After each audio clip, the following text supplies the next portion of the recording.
Son cœur battait à tout rompre alors qu'il progressait à travers les entrailles de l'énorme bête. Qu'est-ce que ce gigantesque serpent avait bien pu avaler?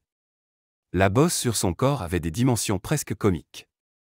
Il semblait impossible de croire que le serpent avait pu avaler quelque chose d'une telle taille. Mais lorsqu'il réussit enfin à la découvrir, il ne put retenir un cri de surprise. Tous les témoins hurlèrent, certains s'enfuirent pour vomir, choqués par la scène. Comment cela pouvait-il être possible? Lorsque le vétérinaire reçut l'appel pour la première fois, il pensa qu'il s'agissait d'une blague. Mais en entendant la voix effrayée et désespérée de l'ouvrier du chantier, il comprit que c'était sérieux. Apparemment, un gigantesque serpent était coincé sur la route à proximité. Mais à quel point était-il grand? Une fois arrivé sur place, il put le constater par lui-même et devint aussitôt pâle. Cette scène grotesque ne ressemblait à rien de ce qu'il avait vu auparavant. C'était presque cauchemardesque. Et le pire, c'est qu'il allait devoir affronter cela tout seul. Cette scène s'est déroulée récemment au cœur de l'Amazonie brésilienne. Une équipe d'ouvriers du bâtiment travaillait depuis des mois à la construction d'une route au milieu de la jungle lorsqu'ils tombèrent sur quelque chose qui leur fit regretter d'avoir jamais posé les pieds dans cet endroit. Comme vous le savez peut-être, le gouvernement brésilien cherche à rendre la vaste jungle accessible aux humains en y construisant des routes pour faciliter les transports à travers le pays. Cependant, ce projet ambitieux a rencontré de nombreux obstacles. Beaucoup de gens s'opposent à toute construction ou intrusion gouvernementale dans l'Amazonie, l'un des plus grands et riches complexes naturels au monde. Elle abrite aussi des tribus indigènes dont le mode de vie serait menacé par ces projets. Mais au-delà de ces enjeux, cette équipe allait faire face à un problème qui dépasserait de loin leurs pires craintes. Jusqu'à présent, le chantier était déjà loin d'être une partie de plaisir. Les ouvriers devaient camper pendant qu'ils construisaient les différentes sections de la route et passer leur nid dans la jungle, chose que beaucoup trouveraient trop effrayante, peu importe le salaire. Cependant, ils étaient expérimentés dans ce type de projet. Ils savaient qu'ils allaient devoir vivre comme des explorateurs pendant quelques semaines et dormir entourés de toutes sortes d'espèces sauvages. Ils n'avaient pas peur. Mais ils étaient loin de se douter de la surprise qui les attendait. Une autre équipe avait auparavant tracé un chemin dans le sol de la forêt. À présent, c'était au tour de cette équipe de le paver, pour en faire une véritable route. Mais la tâche n'était pas facile. Le plus difficile était d'acheminer les matériaux à temps. Après tout, ils travaillaient dans l'une des zones les plus isolées de la planète. Il n'était pas facile pour les camions d'arriver jusque-là avec tout le nécessaire. Et ce n'était pas tout. L'équipe accumulait du retard.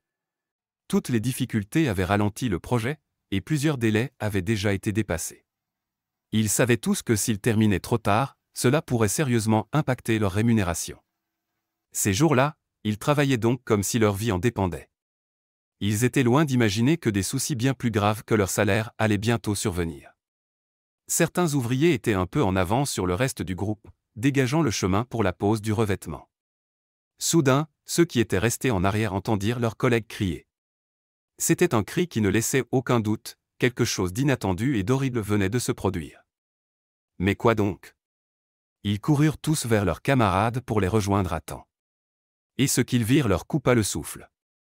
Au beau milieu du chemin de terre, se trouvait le plus grand serpent qu'ils aient jamais vu. On aurait dit une créature sortie tout droit d'un conte fantastique ou d'un cauchemar. Il leur était impossible d'en mesurer la longueur, car son extrémité arrière se perdait dans les buissons sur le bord de la route. Sa circonférence était celle d'un énorme tonneau de vin. Ils remarquèrent que le serpent avait du mal à respirer et bougeait lentement la tête de gauche à droite, de façon poussive. Il était clair que quelque chose n'allait pas.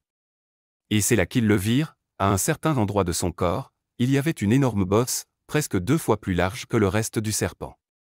Il semblait que c'était la cause de ses difficultés à se mouvoir et à respirer. L'équipe se demanda ce qui pouvait bien se passer. Peut-être que le serpent était enceinte et portait une multitude d'œufs. Ou bien était-ce autre chose? Quoi qu'il en soit, ils réalisèrent qu'il n'y avait qu'une seule chose à faire. Ils appelèrent immédiatement le poste de police du village le plus proche et demandèrent à être mis en contact avec le vétérinaire local. Très vite, le vétérinaire reçut un appel téléphonique. Il écouta attentivement la voix affolée à l'autre bout du fil. L'ouvrier de chantier semblait paniquer en décrivant une scène presque incroyable. Un énorme serpent s'était introduit sur le chantier et s'était effondré sur la route. Sans perdre une seconde, le vétérinaire raccrocha, attrapa sa mallette et sauta dans sa voiture, fonçant droit vers les lieux. Pendant ce temps, les ouvriers restaient seuls face à la présence inquiétante du gigantesque reptile. Le serpent, apparemment inconscient au début, restait allongé sans bouger. Mais le calme fut de courte durée. Alors que les hommes tentaient de décider quoi faire, le serpent s'agita. Il leva lentement la tête, ses yeux s'ouvrirent, et en se rendant compte qu'il était encerclé, il attaqua soudainement dans un élan de panique. L'un des ouvriers échappa de justesse à une morsure, reculant à toute vitesse. Lorsque le vétérinaire arriva enfin sur place, le spectacle qui l'attendait était tout simplement surréaliste. Son visage devint livide. Il avait passé sa carrière à soigner du bétail, des vaches, des moutons, parfois des chiens de ferme, mais jamais il n'avait vu une chose pareille. Le corps immense du serpent s'étalait en travers de la route, et l'animal semblait à nouveau s'éveiller, se repliant lentement et sifflant. Le vétérinaire savait qu'il devait agir rapidement. Tandis que certains ouvriers détournaient l'attention du serpent à une distance sécurisée, il s'approcha prudemment. Avec des gestes sûrs, il prépara une seringue contenant un puissant tranquillisant et l'injecta avec précaution dans le corps du reptile. Le serpent frissonna légèrement, puis ses mouvements ralentirent. Ses muscles se détendirent et il retomba dans un profond sommeil. Il restait à comprendre ce qui avait rendu le serpent malade, son comportement était bien trop étrange pour être naturel. Le vétérinaire devait enquêter. Il prit une grande inspiration et pratiqua une incision précise le long de l'abdomen de l'animal. Ce qu'il découvrit laissa tout le monde sans voix. À l'intérieur se trouvait la grande glacière des ouvriers, écrasée mais encore reconnaissable. Elle contenait toute leur viande pour le repas. Un des morceaux était avarié et avait été laissé sur le couvercle. L'odeur avait probablement attiré le serpent hors de son habitat. Poussé par son instinct, le reptile avait tout avalé dans l'espoir d'un festin. Mais le plastique, la viande pourrie, et les matériaux artificiels l'avaient rendu très malade. L'odeur nauséabonde, mélangée aux entrailles du serpent, était insupportable. Plusieurs ouvriers se détournèrent en retenant des hauts le cœur, et certains coururent vomir au bord de la route. Malgré la scène répugnante, le mystère était résolu. Grâce aux tranquillisants et à la découverte de la cause du problème, l'équipe pouvait désormais retirer l'animal de la route. Ils appelèrent un camion avec un treuil, et avec beaucoup d'efforts, ils hissèrent le lourd corps du serpent sur une plateforme. Au lieu de le jeter, ils décidèrent de faire don du corps à un musée de la ville, où il pourrait être étudié et exposé. Ce qui avait commencé comme un cauchemar se transforma en une précieuse occasion scientifique.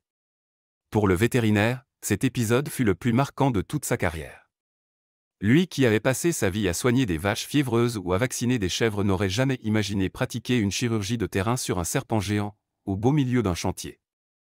La société de construction, reconnaissante pour son courage et son sang-froid, lui remit une généreuse récompense. Grâce à cette somme, le vétérinaire put prendre sa retraite dès le lendemain, mettant fin à sa carrière non pas sur une simple visite à la ferme, mais sur une légende.